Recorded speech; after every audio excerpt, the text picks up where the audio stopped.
Hello students. संसाधन और विकास के अध्याय में आज का जो हमारा नेक्स्ट टॉपिक होगा वो होगा मृदा संसाधन।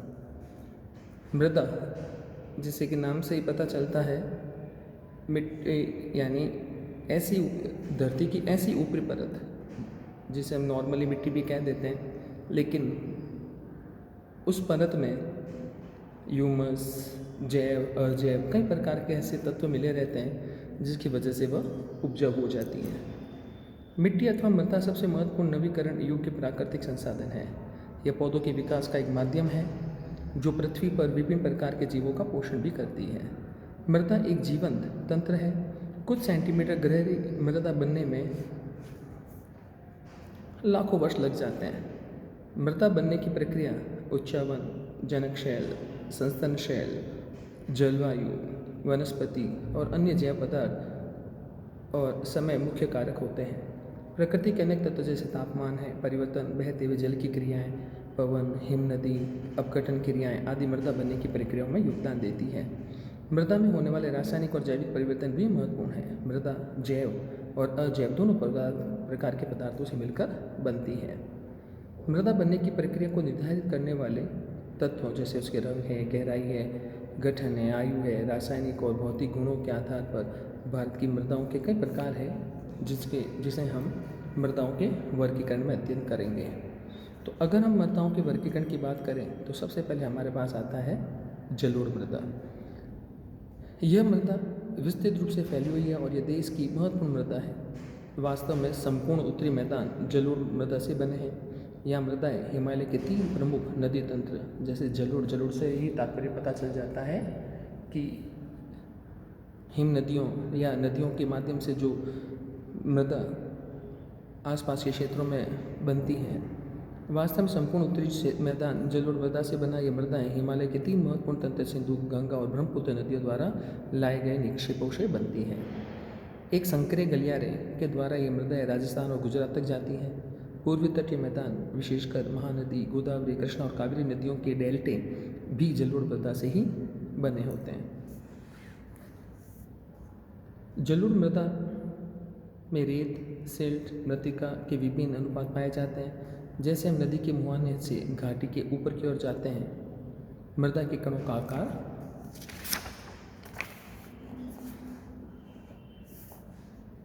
बढ़ता चला जाता है।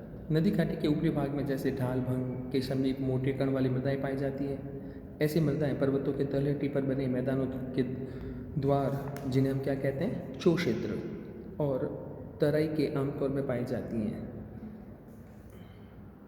तो यहाँ से आप एक क्वेश्चन बनाएंगे, चो क्षेत्र किसे कहते हैं। तो यहाँ से आप क्या आंसर देंगे, वे मृदाएं, यहाँ से कर दीजिएगा, मृदाएं पर्वतों की तलहटी में बने मैदानों के जो क्षेत्र होते हैं यानी द्वार क्षेत्र होते हैं उन्हें चो क्षेत्र कहा जाता है। कणों के आकार या घटकों के अलावा मृदाओं की पहचान उनकी आयु के आधार पर भी करते हैं। आयु के आधार पर जलोढ़ मृदाएं 2 प्रकार की होती है। तो नेक्स्ट क्वेश्चन बनाएंगे आप लोग, आयु के आधार पर मृदाएं कितने प्रकार की होती हैं। आयु के आधार पर मृदाएं जलोढ़ मृदाएं कितने प्रकार की होती है। तो आयु के आधार पर जलोढ़ मृदाएं 2 प्रकार की है। पहला पुराना जलोढ़ जिन्हें बांगर कहा जाता है, नया जलोढ़ जिन्हें खादर कहा जाता है। बांगर मृदा में कंकर ग्रंथियों की मात्राएं ज़्यादा होती है और खादर मृदाओं में बांगर मृदा की तुलना में बहुत ही महीन कण पाए जाते हैं। तो आपका आंसर आप यहाँ से यहाँ तक पूरा देंगे। जलोढ़ मृदाएं बहुत ही उपजाऊ होती हैं। अधिकतर जलोढ़ मृदाएं पोटास, फास्फोरस और चूना युक्त होती हैं, जो इनको गन्ने, चावल और गेहूं, अन्य अनाजों और दलहन फसलों की खेती के लिए उपयुक्त बनाती हैं। अधिक उपजाऊपन के कारण जलोढ़ मृदा वाले क्षेत्रों में गहन कृषि की जाती है। यहाँ जनसंख्या घनत्व भी अधिक होता है, क्योंकि जहाँ पर कृषि क्षेत्र अधिक होंगे वहाँ पर लोगों के रहने की संभावनाएं बढ़ जाती हैं। इसी वजह से ये गहन क्षेत्र होते हैं। सूखे क्षेत्रों की मृदाएं अधिक क्षारीय होती हैं।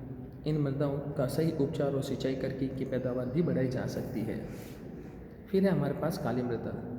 इन मृदाओं का रंग काला होता है। इन्हें रैगर मृदाएं भी कहा जाता है। तो नेक्स्ट क्वेश्चन आपका यहाँ से बनेगा, रैगर मृदाएं किन्हें कहते हैं। रैगर मृदाएं किन्हें कहते हैं। तो काली मृदाओं का रंग काला होता है और इन्हें रैगर मृदाएँ कहा जाता है। भी नहीं लिखेंगे, रैगर मृदाएँ कहा जाता है।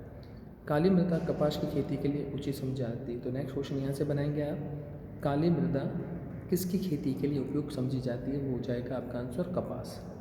और काली कपास मृदा के नाम से भी जाना जाता है। ये माना जाता है कि जलवायु और जनक शैलों ने काली मृदा के बनने में महत्वपूर्ण योगदान दिया है। इस प्रकार की मृदाएँ दक्कन पठार क्षेत्र के उत्तरी भागों में पाई जाती हैं। तो फिर यहाँ से आप क्वेश्चन बनाएंगे, काली मृदा किन क्षेत्रों में पाई जाती है? तो काली मृदाएँ दक्कन पठार बैसाल क्षेत्र के उत्तर पश्चिमी भागों में पाई जाती हैं और लावा जनक शैलों से बनी रहती हैं।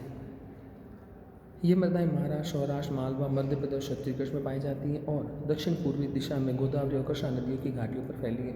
तो आप लोग ये मृदा वाला काली मृदा किन भागों में पाई जाती है पूरा यहाँ तक आंसर आप लिख दीजिएगा। काली मृदा बहुत महीन कणों अर्थात मृत्तिका से बनी है। इनकी नमी धारण करने की क्षमता बहुत ज़्यादा होती है। इनके अलावा ये मृदाएँ कैल्शियम कार्बोनेट, मैग्नीशियम, पोटास और चूने जैसे पौष्टिक तत्वों से परिपूर्ण होती हैं, परंतु इनमें फॉस्फोरस की मात्रा कम होती है। गर्म और शुष्क मौसम में इन मृदाओं में गहरी दरारें पड़ जाती हैं, जिससे इनमें अच्छी तरह वायु मिश्रित हो जाती है। गीली होने पर ये मृदाएँ चिपचिपी हो जाती हैं। इनको जोतना मुश्किल होता है। जोतना मतलब खेतीबाड़ी मुश्किल हो जाती है। इसलिए इसकी जुताई मानसून प्रारंभ होने से पहले बौछार से ही शुरू कर दी जाती है।